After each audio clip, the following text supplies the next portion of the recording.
Hello and welcome to a packed Broadcast Video Expo 2017, and you join me here. Okay, I forgot to record a piece to camera when I was there. I did go, and these are the items that I found interesting.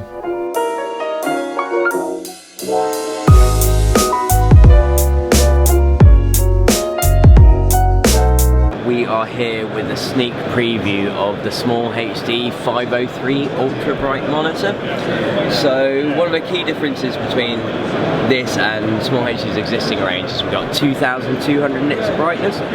We've turned it down a little bit currently, but what we'll do, we'll just go into the operating system and we will ramp that right up so that you can see exactly how bright it is. There we are. Now, if we're comparing this against the existing range, lots of you will be familiar with the 702 Bright, which is about 1000 nits of brightness.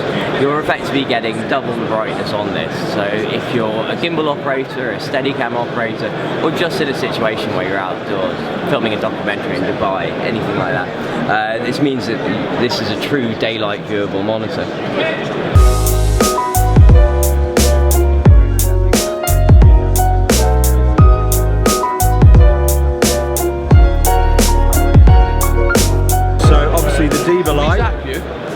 Which is a very well-known format, very similar in output to the original Diva Light and similar functionality, except you get all the benefit of the upgraded LED system that Kineflow developed.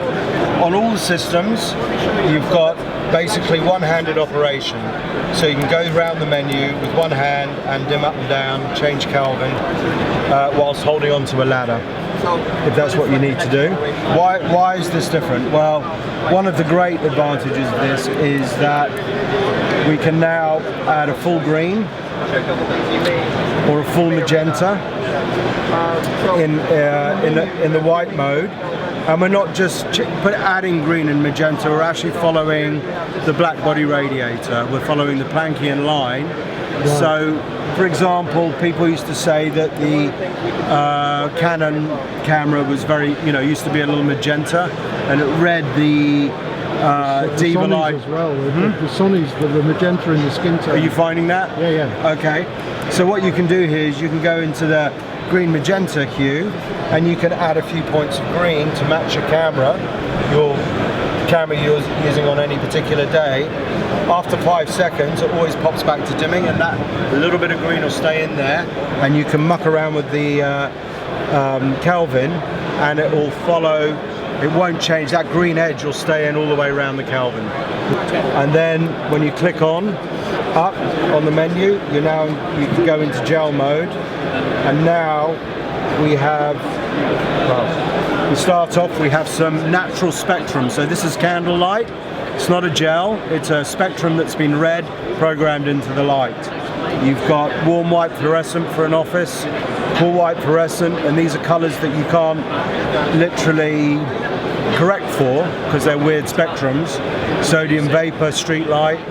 You've got mercury vapor for a factory, blue sky, green screen, blue screen, and then we're into Lee Roscoe gel simulation.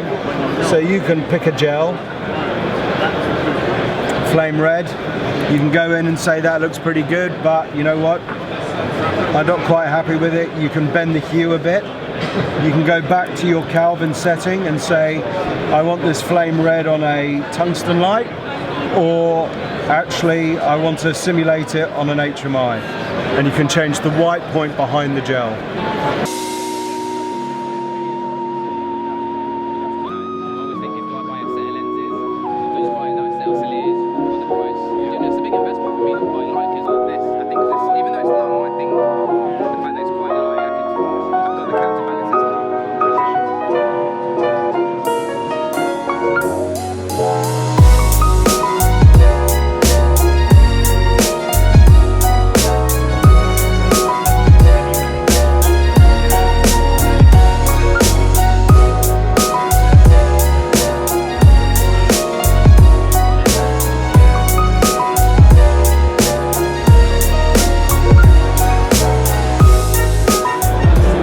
Just 30% to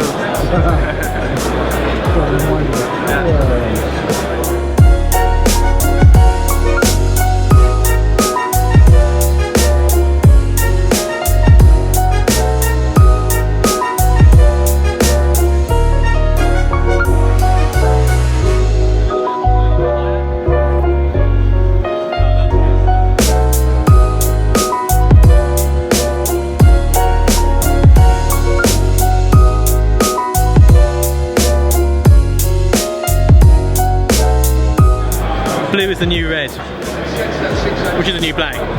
Red is the new black, blue is the new red is the new black. White's the new black. White's the new black. Oh no, but blue's cool. This is the underwater version, it blends well with the scenery.